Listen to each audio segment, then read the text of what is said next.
बोलो आप खड़े करके आरपीएसएस जिंदाबाद जिंदाबाद जिंदाबाद, हमारा भाईचारा जिंदाबाद जिंदाबाद जिंदाबाद, आरपीएसएस जिंदाबाद जिंदाबाद जिंदाबाद। जी, ये आरपीएसएस सिरसा राजकीय प्राथमिक शिक्षक संघ का धरना है। प्राथमिक शिक्षक हैं ये जिला भर के, और जिला मौलिक शिक्षा अधिकारी सिरसा के एक तरह से तानाशाही और हठी रवैये के खिलाफ आज ये धरना प्रदर्शन हमें करने पे मजबूर होना पड़ा है।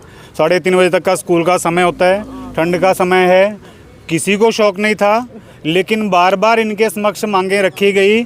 एक मांग पर भी सुनवाई ना करते हुए, बल्कि जिस प्रकार की मांगें इनके समक्ष रखी गई, जो एक मुख्य मांग थी, बहुत से स्कूलों में ऐसा हाल है, बच्चे इतने अधिक हैं, अध्यापक कहीं 1 या 2 हैं। कुछ स्कूलों की स्थिति तो ऐसी है 150, 170 बच्चे हैं, अध्यापक 2 या कहीं 1 भी है। रानिया खंड की विशेष करके पिछले 2 महीने से हम इनके पास लगातार ये बात रख रहे थे कि रानिया खंड में पहले ही 70 से 75 प्राथमिक शिक्षक कम हैं। आप वहाँ से उठा करके किसी अन्य खंड में उनकी आंतरिक व्यवस्था के नाम पे देखो, पूरी धांधली चल रही है।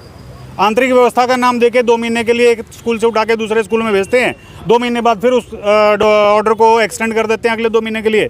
यूं कर करके 6-6 महीने 8-8 महीने के लिए चला रखा है। और उस खंड में जिसमें पहले ही 360 टीचर चाहिए और 280-70 हों, 70-80 टीचर पहले ही कम हों, उस खंड से उठा के दूसरे खंडों में भेजना, और उन खंडों में जा रहे हैं जिनमें टीचर सरप्लस हैं। यानी उनकी नीयत ही नहीं है कि स्कूल ठीक तरह से काम करें, टीचर ठीक तरह से अपनी जगह पे काम कर सकें। इस मुख्य मांग को लेकर के हमने रानिया में धरना प्रदर्शन किया। 8 नवंबर को रानिया की इकाई ने, ब्लॉक इकाई ने, उसके बाद इनको ज्ञापन के माध्यम से सूचना करी। फिर हमने न्यूज़पेपर में प्रेस नोट दिया, प्रेस विज्ञप्ति जारी करी कि जी वहाँ की सुनवाई नहीं हो रही है। उसके बाद भी स्थिति ये है कि उसके बाद भी रानिया खंड से ऑर्डर हुए हैं। रानिया खंड के टीचर्स के ऑर्डर उठा के सिरसा में, चोपटा में, बड़ागुड़ा में, इधर उधर उसके बाद भी किए हैं। मतलब क्या मंशा है, क्या लालसा है, क्या लालच है। एक टीचर ऐसा, एक नहीं ऐसे कई हैं, उदाहरण दे सकता हूँ। एक में रंजीतपुर थेड़ी गांव है, 35-36 बच्चे हैं, वहाँ से एक टीचर को उठाया और सिरसा आंतरिक व्यवस्था के नाम पे ले आए। उस स्कूल के जो 35-36 बच्चे हैं, उनका क्या कसूर है, वो कहाँ जाएं, उनके लिए आपने क्या व्यवस्था की है। और यहाँ जहाँ भी आप लेके आ रहे हो, सिरसा के अंदर हमने इनके सामने बात रखी थी कि सिरसा खंड अपने आप में सरप्लस है अध्यापकों को लेकर के, चोपटा खंड अपने आप में सरप्लस है अध्यापकों को लेकर के। आप इन खंडों के अध्यापकों को, सरप्लस को उठा करके और दूसरे खंडों में जिनमें आवश्यकता उनमें भेजो। पीछे अप्रैल मई में निदेशक महोदय ने एक लेटर जारी किया था कि जो एकल अध्यापक विद्यालय या जीरो अध्यापक विद्यालय, उन विद्यालयों में सरप्लस की सूची तैयार करके और वहाँ भेजा जाए। हमने उस समय भी इनके सामने ये बात रखी कि जो तरीका आपने अपना लिया गेस्ट को सरप्लस करके उठाने का, उस तरीके से व्यवस्था बिगड़ेगी। इन्होंने क्या किया, पूरे जिला भर के गेस्ट का दिए गए नॉर्म के हिसाब से एक बार उठाया और उनको सरप्लस किया। जितने एकल और सिंगल टीचर स्कूल थे उन स्कूलों में भेज दिया। हमारी डिमांड ये थी कि आप पहले ब्लॉक लेवल पे इनकी शफलिंग कर दो। प्रत्येक ब्लॉक में सरप्लस टीचर उस समय थे, कुछ स्कूलों में अधिक टीचर थे, कुछ में कमी थी। तो एक बार एक ब्लॉक की शफलिंग हो जाती, उसके बाद यदि बचता तो उनको उठा करके दूसरे ब्लॉक से अगले ब्लॉक में फेंकते। उस समय क्या हुआ, इन्होंने महिला गेस्ट अध्यापकों को खास करके उनको उठाया, उनको दूसरे खंडों में भेजा। वो कोई 40, कोई 50, कोई 60 किलोमीटर दूर गई, जो बिल्कुल अव्यवहारिक था। मतलब हमने मांग ये रखी थी कि आप पूरे सरप्लस अध्यापकों के डाटा को और उनमें से जितने एकल विद्यालय या जीरो विद्यालय अध्यापक हैं उनमें भेजने की बजाय आप उन खंडों का एक बार एक एक्सरसाइज ये कर लो कि खंडों में अध्यापक चले जाएं, उन्हीं खंड के शफलिंग होके, और बाकी अध्यापक जब दूसरे खंडों के जो सरप्लस होंगे उन खंडों से फिर चले जाएंगे। उससे स्थितियाँ इतनी ज़्यादा ना बिगड़ती। अब उनमें से ही कुछ ऐसे ऑर्डर्स जो उस समय किए थे, डायरेक्टर के कहने के बाद, डायरेक्टर महोदय के आदेशों के ऊपर जो ऑर्डर किए थे, उन्हीं ऑर्डर्स को अपने ही स्तर पर रिवर्ट कर दिया जा रहा है। और कई जगह ऐसी स्थिति है कि कुछ टीचर्स को तो वापस बुला लिया, लेकिन उनके स्थान पे कोई स्थानापन्न कोई टीचर ही नहीं दिया।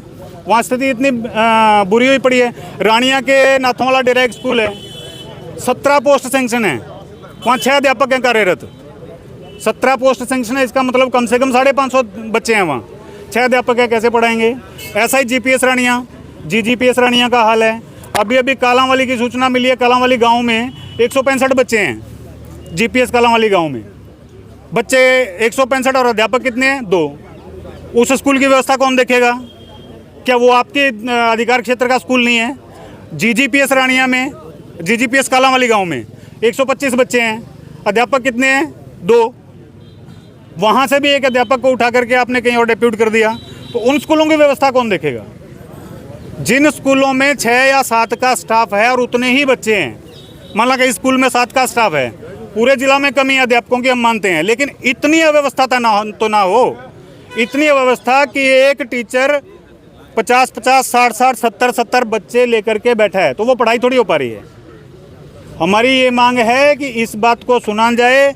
अगर आज भी नहीं सुना गया, इसका सुधार नहीं किया गया, तो इस पे बाकायदा जितने इन्होंने ऑर्डर्स जारी कर रखे हैं, उन सभी ऑर्डर्स की कॉपियां निकाल करके प्राथमिक शिक्षा संघ के लेटर पैड को साथ लगा करके और डायरेक्टर को लिखा जाएगा कि इन स्कूलों में ये स्थिति है। मांग करने के बावजूद भी पूरा सत्र बीतने को गया है, पूरा सत्र बीत जाने के बाद भी लगभग 3 महीने का सत्र बाकी है, अभी तक भी टीचर उपलब्ध नहीं करवा रहे हैं और मनमानी से अपने तरीके से कहीं टीचर की शफलिंग हो रही है। इसी बात को मुख्य रूप से लेकर के हमारा विरोध प्रदर्शन था। पता नहीं हठी रवैया है, तानाशाही रवैया है, नहीं सुन रहे हैं। किस प्रकार का उनका मन में क्या चल रहा होगा ये तो नहीं मालूम। इनकी टेबल पे मिलके बहुत बार बोल चुके हैं, लिखित में बहुत बार दे चुके हैं जी। जिला मौलिक शिक्षा अधिकारी को लिखित में दे करके, बैठ के, टेबल टॉक करके अनेकों बार ये चीज़ें इनके साथ डिस्कस कर चुके हैं, लेकिन हर बार केवल इतना आश्वासन हमें ज़रूर मिलता है, हाँ जी ठीक है करेंगे, हाँ जी ठीक है करेंगे। एक भी इन सब मुद्दों पे एक पे भी कार्रवाई अभी तक नहीं हुई है।